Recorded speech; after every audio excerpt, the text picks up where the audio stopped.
Thanks for watching Day 1 of NATSEC 2020, Coronavirus and Beyond, brought to you by GovMatters Conference TV, the Navy League, and Splunk. You'll learn how COVID-19 will restructure the business of government in the national security community. I'm your host, Francis Rose.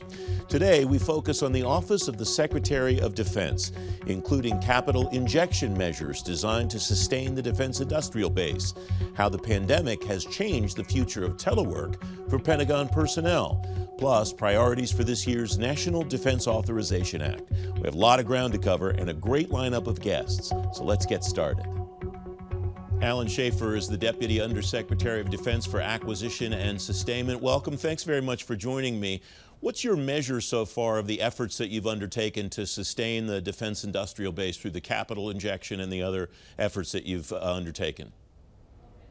So, thank you very much, Francis. I'm not sure I would say what's our measure. What I would say is I can talk a little bit about the total amount of investment the department has made in my small portion of the world to support the department and nation during the COVID crisis.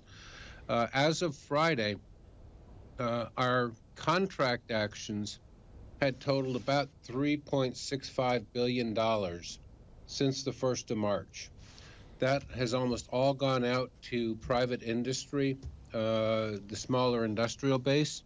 In addition to that, other types of investments, other transactions, some of our Defense Production Act activity has driven the overall investment up to about $4.5 billion. So I think that's a pretty good measure. We have focused on small business, and I will also talk a little bit.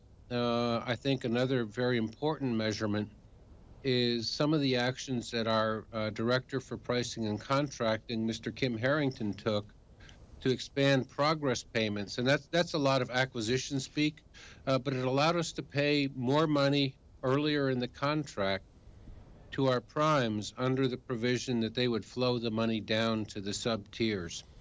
So we actually freed up about $3.3 billion additional on acquisition contracts. About 90% of that has flowed down to small businesses and the sub-tier suppliers. And I think the measure that I would use, we track very, very closely the number of companies closed in either our Defense Contract Management database or Defense Logistics Agency database.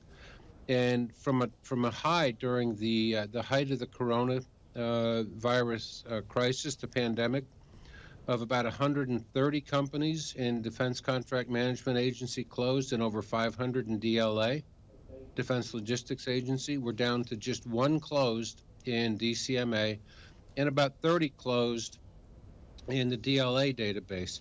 And more significantly, we're also tracking, and I won't get into specific companies, we're tracking number of companies that have had layoffs.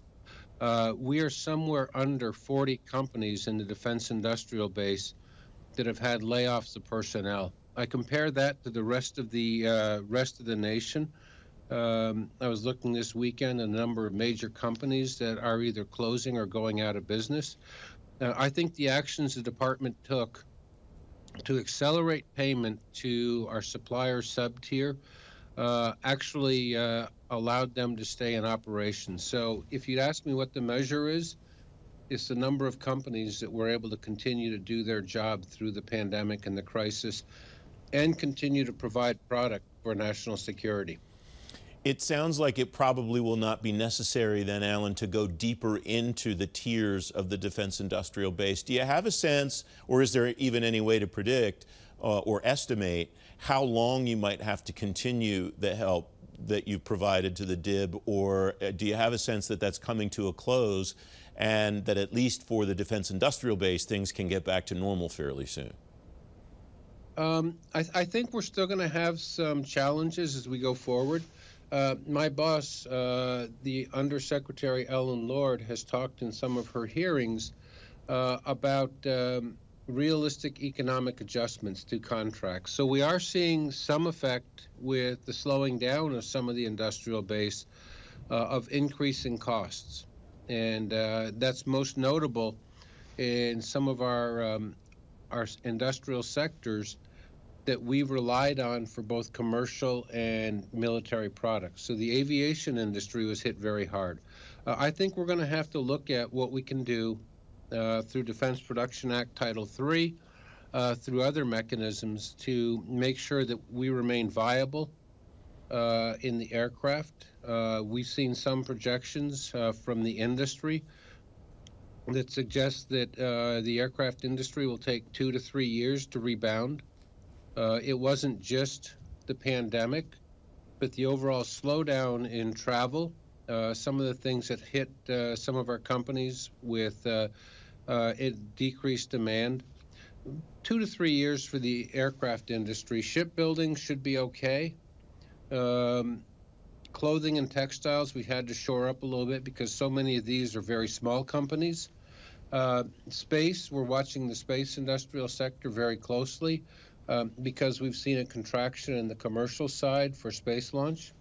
So we're going to monitor this. As Ms. Lord said, we are working with Office of Management and Budget, and if there is another supplemental or stimulus package for realistic economic adjustment, we could be looking at somewhere around $10 billion in additional program costs. We'd prefer not to have that amount of money not flow down to the sub tiers, but we're gonna be at this for a while. And exact number of months, your crystal ball is as good as mine. Mr. Shaffer, is it possible that COVID and the implications in the broader economy could reshape or reorder some of the acquisition priorities of the department? I'm thinking about the possibility, for example, as you discussed, the aircraft industry and the shipbuilding industries. With slower demand from the private sector, is it possible that the business that the department offers could be sufficiently of interest to those companies that they'll negotiate on prices and offer pricing opportunities they wouldn't have before, or things like that that could cause you to rethink, we'll do something now or we'll do something more this year than we would have done in an out year, or something like that, that would cause you to rethink those priorities and maybe go back to Congress and say, hey, what do you think about doing this in a different order? Anything like that? Francis, it's too early to tell. We're looking at all of that, but of course the priorities are also set by trying to meet the National Defense Strategy and National Defense Strategy implementation. One of the things that we have seen as we've gone through the pandemic crisis is kind of some of the nations that have been involved trying to reset the international order.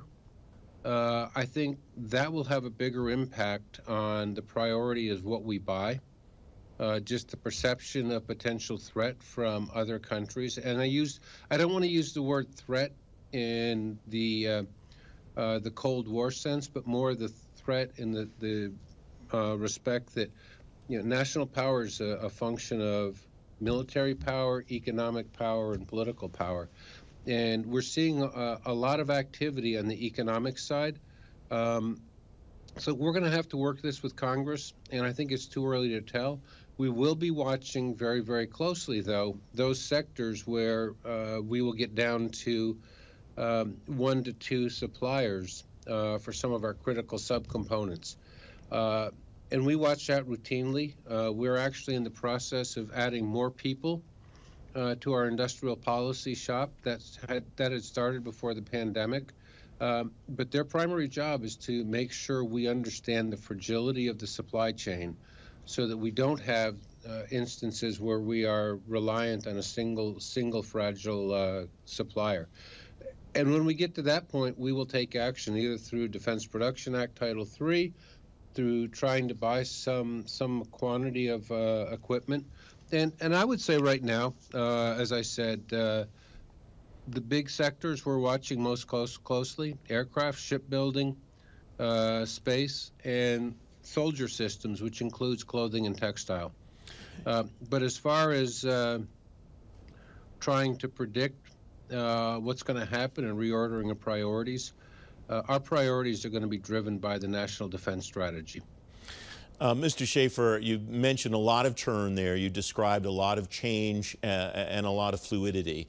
How has your workforce responded to that? And I mean, that's all separated out from the fact that people aren't coming to the building or to their buildings anymore at least for the last several months. What has all that been like with your workforce? Have you seen any difference in the level of productivity, in the quality of the productivity, in the output that you've gotten from your workforce? So I want to say right at the onset, one of the great things about working with the people I work with in the Defense Department, the mission drives our folks.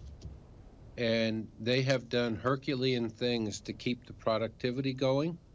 It varies from office to office. If I have an office that's very classified, we've had to make adjustments to the number of people that come in.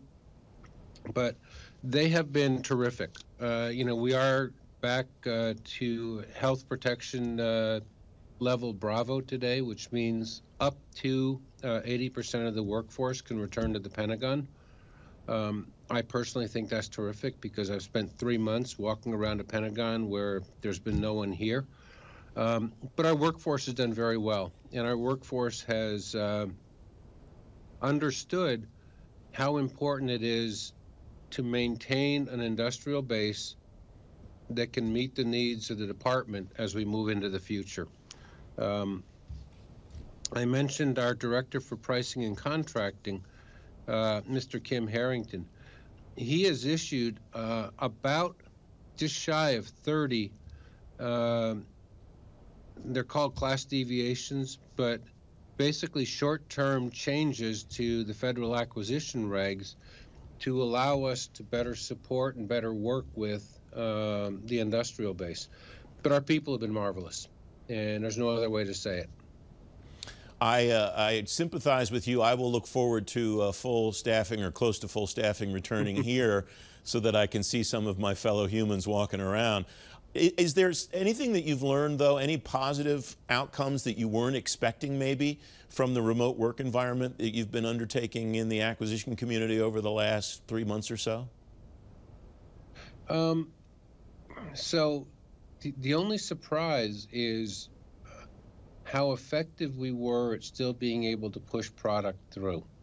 Some of our groups, our contracting group, can do most of their work from home. That's just it's very much like our general counsel. If they have their regulations, they have their books, they can do a lot of things right there from a home environment or a remote environment.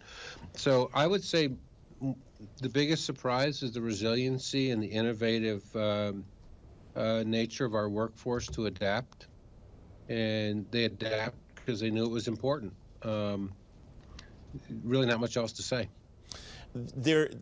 Is there anything from these changes, from all of the kind of the churn of the last several months, that you expect to see stick in the acquisition community in the Defense Department? Anything that you'll do differently moving forward for the foreseeable future? Or do you expect at some point in time, 3 months, 6 months, a year, whatever, that the acquisition process and the acquisition community will look and function kind of the way that it did in February of this year before all of the COVID stuff started?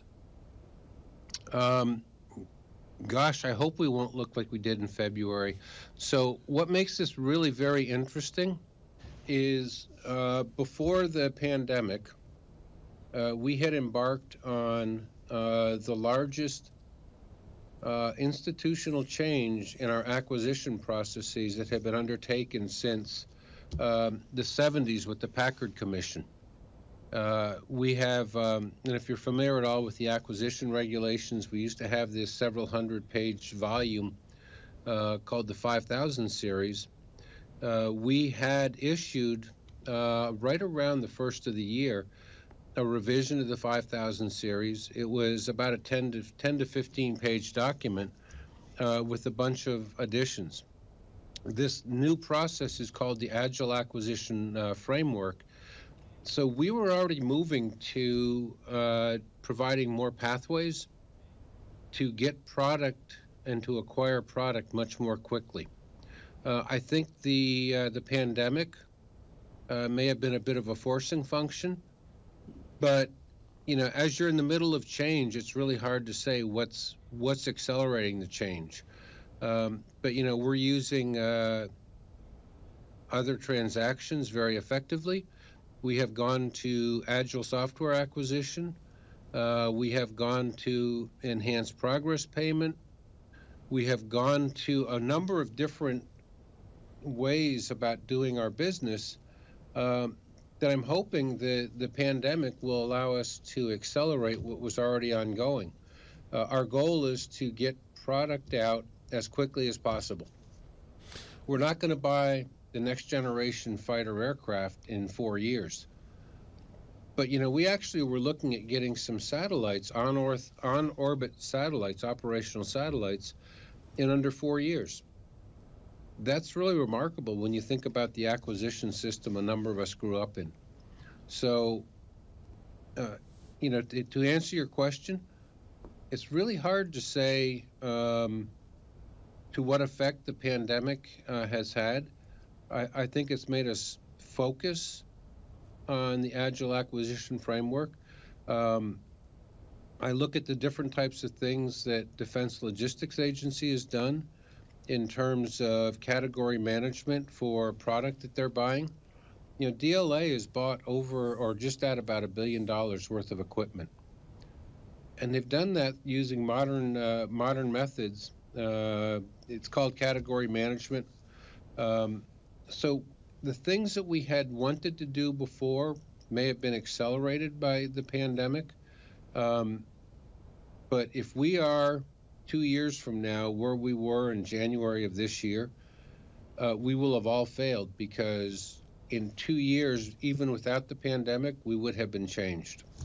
Mr. Shaffer, thank you very much for your time. I really appreciate the conversation today. Up next, I'll shift focus from OSD's approach to financial security to the way COVID-19 will impact management department-wide. You're watching NATSEC 2020, Coronavirus and Beyond on GovMatters Conference TV. Keep it right here.